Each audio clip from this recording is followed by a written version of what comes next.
अक्सर व बेशतर हजरात वो ये मसला पूछते रहते हैं कि इसकात हमल यानी हमल को साकित करना, हमल को गिराना,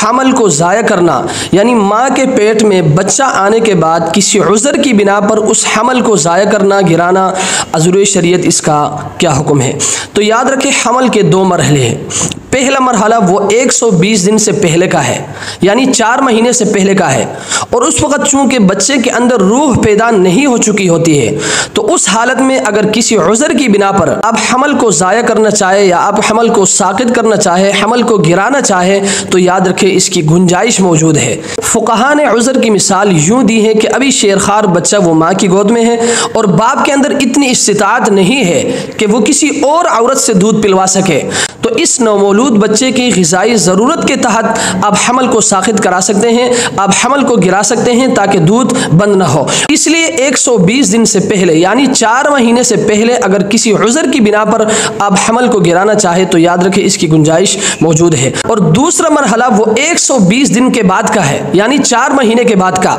अब चूंकि 4 महीने के बाद बच्चे के अंदर रूह पैदा हो चुकी होती है, तो याद रखें इस सूरत में तमाम उलमा के नज़दीक बिल इजमा किसी भी सूरत में, किसी भी हालत में हमल को साकित करना, हमल को ज़ाया करना, हमल को गिराना याद रखिए जायज़ नहीं है और ये कत्ल नफ्स के हुक्म में है, इसलिए इससे इज्तनाब करना चाहिए। अल्लाह तबारक व तआला हमें इस मसले को समझने की तौफीक अता फरमाए। व आखिर दावा।